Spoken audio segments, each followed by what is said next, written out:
Ahora bien, ¿qué fue lo que ocurrió el día de ayer? ¿Qué originó este mar de declaraciones de lado y lado? El asesinato ocurrió en la localidad de Altagracia de Orituco, del central estado Guárico. Fue alrededor de las 7:30 de la noche, hora local de Venezuela. Según testigos, el opositor Luis Manuel Díaz murió luego de que un grupo de desconocidos le disparara cuando se encontraba junto a la tarima. El mitin estaba a punto de finalizar. Díaz participaba en el acto junto a Lilian Tintori, esposa del líder opositor y preso del chavismo Leopoldo López. En el momento que se dieron los tiros huyeron, se sintieron tan cerca de nosotros que nosotros estábamos, él y yo estábamos al lado y el señor estaba abajo.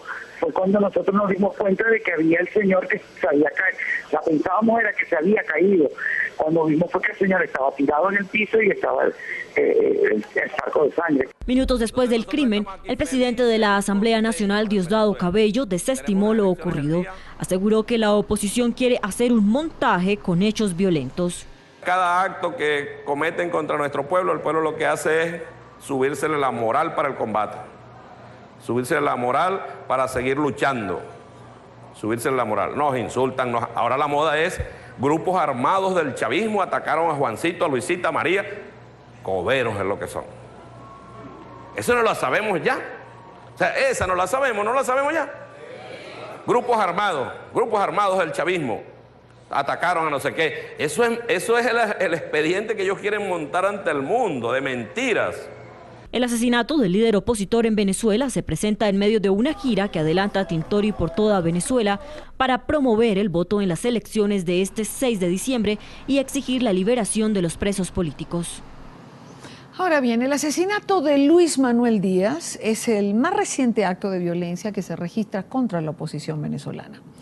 Desde el pasado 13 de noviembre, cuando comenzó la campaña electoral para los comicios legislativos del próximo 6 de diciembre, se han denunciado al menos 8 ataques contra aspirantes opositores. Ayer lo comentábamos precisamente.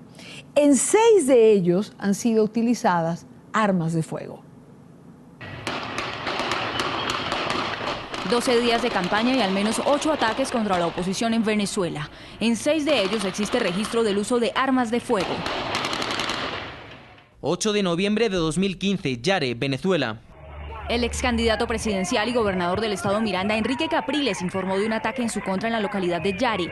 Denunció que individuos armados intentaron impedir su circulación por el lugar, donde se realizaba un simulacro electoral. Pistola en mano, echando plomo a la distancia. 18 de noviembre de 2015, Cojedes, Venezuela. Lilian Tintori, esposa del dirigente opositor preso por el régimen Leopoldo López, denunció que una caravana en la que se movilizaba fue bloqueada por presuntos colectivos oficialistas. 21 de noviembre de 2015, Petare, Venezuela. El fin de semana pasado, los detractores al régimen señalaron que colectivos armados arremetieron contra una caravana de la oposición. Estas imágenes dan cuenta de lo ocurrido. 25 de noviembre de 2015, Guárico, Venezuela. Horas antes de los hechos en Altagracia de Orituco, en los que falleció el opositor Luis Manuel Díaz, Lilian Tintori informó sobre hostigamientos por parte de oficialistas en la región del Valle de la Pascua. Dijo específicamente que ella y un grupo de opositores fueron agredidos con piedras. Con un grupito oficialista que vinieron a lanzarnos piedras y palos, no solamente a mí, sino a mi equipo. Otros hechos de intimidación se han registrado en Maracay y el estado Bolívar. Militantes del oficialismo han sido señalados como los responsables. La opositora Mesa de la Unidad Democrática denuncia que la ola de violencia previa a los comicios se registra por la incitación del chavismo. Esta pelea la gana el pueblo o la gana el pueblo. No la puede ganar la oligarquía maltrecha. No la puede ganar la derecha maltrecha. Está prohibido perder. Si no tenemos mayoría en la Asamblea, seguramente aquí ahora va a haber un conflicto de poderes, porque el presidente Nicolás Maduro no se va a dejar, estoy seguro. A pocos días de las elecciones legislativas, un reciente estudio de opinión en Venezuela revela que el oficialismo no alcanza ni siquiera el 30% de intención de voto. Quiero Quiero darle la bienvenida a Rocío San Miguel, presidenta de Control Ciudadano para la Seguridad, la Defensa y la Fuerza Armada Nacional. Rocío es abogada, defensora de los derechos humanos, invitada frecuente del programa. Hace unos días atrás hablamos de cosas que también vamos a hablar hoy. Pero quiero, Rocío, saludarte, darte la bienvenida. Gracias por acompañarnos. Gracias a ustedes, Idania, por la invitación. Hoy quisiera comenzar, Rocío, en todos estos eventos que se han venido produciendo, sobre todo en los del domingo pasado. Ayer lo explicábamos bien, ocurrido en Petare, quizás uno de los barrios más grandes, no solo de Venezuela, sino de América Latina, donde unos individuos sacaron armas, dispararon a la gente que acompañaba a Pizarro, un candidato de la oposición. Fueron tomadas fotografías que fueron muy importantes, donde se ve a estas personas sacando armas de unos bolsos rojos que llevaban con ellos. El control de armas, y quiero comenzar por allí, ¿es potestad de quién? Entiendo que este es un armamento que solo tendría que estar en manos de autoridades, bien de la Fuerza Armada o bien de los cuerpos policiales. No estoy clara en esto. Lo cierto es que no cualquiera puede tener un arma como la que estos señores llevaban ese día. ¿Quién tiene que encargarse del control de armas en Venezuela? Sí, Dania, efectivamente, como señalas, en Venezuela el control de armas es muy estricto, al punto que el país ha venido avanzando desde hace 2 años formalmente y de acuerdo a una ley de control de armas y municiones hacia el desarme total de la población. Es decir, las personas civiles en Venezuela tienen prohibido estrictamente estar armados y solamente los cuerpos de seguridad del Estado, junto a la Fuerza Armada Nacional, tienen el monopolio de las armas. Pero hay más.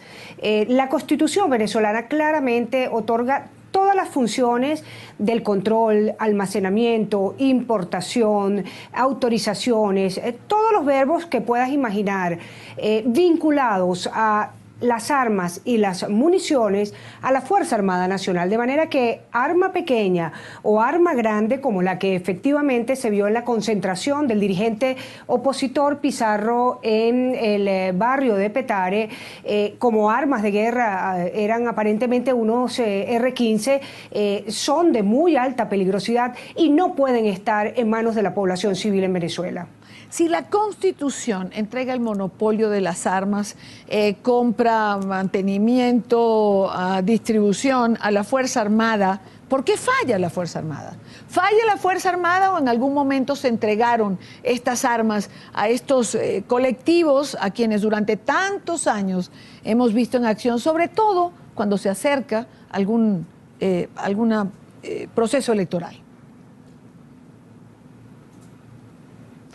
Nosotros venimos observando desde Control Ciudadano que se viene dando un patrón de conducta en torno a la utilización de las armas con fines políticos. Debemos recordar los hechos más recientes, los del año 2014, cuando estudiantes y gran parte de la población venezolana, bajo un eslogan de la salida, propuso un mecanismo de presión al gobierno nacional y la respuesta fue armas contra los ciudadanos, armas para disparar.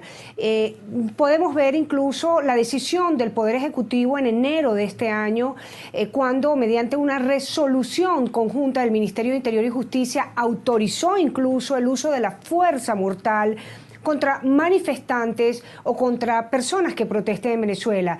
Y esto se viene inscribiendo en un patrón que lamentablemente comenzó en el año 2002, cuando el mundo pudo observar aquel grupo de venezolanos, la inmensa mayoría de venezolanos que fueron a la avenida Urdaneta cerca de las instalaciones presidenciales, cómo fueron repelidos con balas, cómo no han podido sancionarse los hechos que allí ocurrieron y cómo lamentablemente la mayoría de ellos fueron opositores. Es decir, viene dándose muy gravemente un patrón de conducta en el que la violencia política armada se esgrime con ocasión de cada episodio en los cuales la oposición inicia campañas electorales, la oposición adversa abiertamente las políticas del gobierno o cuando se cumplen hitos importantes de pedir destitución presidencial o solicitar revocatorios presidenciales o cualquier medida que en un país democrático es posible realizar en paz. En relación, Rocío, a estos grupos, a los llamados colectivos que tienen su aparición precisamente en eventos del tipo que estás describiendo, ¿estos colectivos pueden ser ruedas sueltas? Es decir, andan a su libre albedrío, porque qué casualidad que haya un patrón de conducta, que aparezcan en determinadas ocasiones con particulares actitudes. ¿Podemos pensar que es espontáneo? Bueno, hay muchas casualidades que son preocupantes. Los hechos de ayer contra este dirigente del Partido Acción Democrática, quien se encontraba junto a Lilian Tintori, esposa del dirigente Leopoldo López, se inscriben en el marco de un espacio que es distrito militar desde el año 2010. Es decir, se encuentra jurisdiccionado por la Fuerza Armada Nacional. La pregunta es, no solamente la Fuerza Armada Nacional tiene el monopolio de las armas de guerra, sino que el hecho se suscitó en un espacio que está bajo el control de la Fuerza Armada Nacional. Encontramos también cómo hechos que han venido ocurriendo, se repite la misma circunstancia, ocurren en los alrededores de instalaciones donde hay despliegue policial o hay despliegue militar, sin que las autoridades impidan que esto ocurra. Es decir, hay un alto grado de impunidad frente a los hechos, pero hay también, yo diría, y es más grave, un alto grado de permisibilidad, no solamente en el verbo de importantes actores políticos venezolanos que antes que condenar estas circunstancias parecieran alentar con su violencia verbal los hechos que se vienen configurando, sino que además en la práctica viene ocurriendo lo que parece ser una connivencia entre cuerpos de seguridad del Estado, Fuerza Armada Nacional y los hechos violentos que en definitiva afectan la integridad de las personas, en algunos casos ocasionándole la muerte, como ocurrió lamentablemente ayer. Rocío, esto es un distrito militar, allí donde ocurrió esto, está bajo jurisdicción militar. Esto me lleva a preguntar, ¿puede la autoridad militar ser permisiva por razones políticas? Es decir, el control ciudadano o la observación que ustedes hacen, ¿qué dice en relación a esto? Sí, nosotros hemos venido advirtiendo con ocasión de la visita de observadores internacionales al país cómo viene configurándose desde hace 5 años en Venezuela una situación de la utilización de mandos militares como herramienta política. El discurso político partidista de mandos militares es claro, perdón, es directo, habla de expresiones como Fuerza Armada Nacional Chavista, advierten e intimidan a la oposición, como ocurrió en el pasado reciente, que de ganar desconocerían los resultados, y una serie de hechos que rompen todos los parámetros de los estándares democráticos. Sí. Definitivamente digamos que los militares, de alguna manera en Venezuela y durante este tiempo, creo que a nuestra invitada en los estudios en Venezuela pueden darle poquito de agua para poder seguir conversando con ella con tranquilidad. Bueno, esto pasa cuando estamos en vivo y cuando estamos haciendo un programa con una conexión en vivo a nuestros estudios en Caracas. Esto que ven en pantalla, por cierto, son imágenes de desfiles militares hechos en fechas particulares, y lo que ustedes ven sobre los tanques son banderas del PSV o de algunas misiones particulares. Han habido desfiles con pronunciamientos importantes de comandantes en áreas determinadas, que ha sido criticada, por supuesto, en otras oportunidades. Y esto ha sido, como decía, criticado y ha sido observado por organizaciones, por ONGs como la que preside Rocío San Miguel, precisamente. Me comentaba Rocío en una conversación previa que llegamos a tener, que justo en la página de Control Ciudadano se había publicado algo en relación a esto, y vamos a esperar a hacer contacto de nuevo con ella para que hable precisamente de este punto, porque me parece interesante para nuestra teleaudiencia que tenga acceso a esta página web de Control Ciudadano y pueda leer, documentarse en relación a este tema del cual venimos hablando. Vamos a hacer contacto de nuevo con Rocío. Rocío, decía que sé que en la página de Control Ciudadano se ha mencionado, o me decías que se ha publicado recientemente un mapa de autoridades militares, me comentabas, o de los nombramientos políticos de autoridades militares, un poco para entender lo que veníamos comentando hace unos minutos. Sí, es un trabajo que hemos realizado con el objetivo de visibilizar la muy grave situación que viene ocurriendo en Venezuela respecto a los mandos militares, que debe saber el mundo que son quienes realizan el Plan Repúblico, es decir, quienes en teoría garantizan la seguridad a los votantes, pero hay más, son quienes colocan las máquinas de votación y serán desplegadas a partir del 1 de diciembre en toda Venezuela, resguardarán nuestros votos y vigilarán que no ocurra violencia contra los votantes. Y la radiografía que hacemos justamente en este trabajo es indicar cómo en estos 5 años ha venido ocurriendo también muy lamentablemente un patrón de conducta en el que estos mandos militares no solo se inscriben en un discurso político partidista, sino que han venido realizando acciones claramente contrarias a la Constitución. Inscribirse en Partido Socialista Unido de Venezuela, por ejemplo, hacer amenazas a la oposición, recibir el apoyo logístico por sus actividades proselitistas de la propia Fuerza Armada Nacional.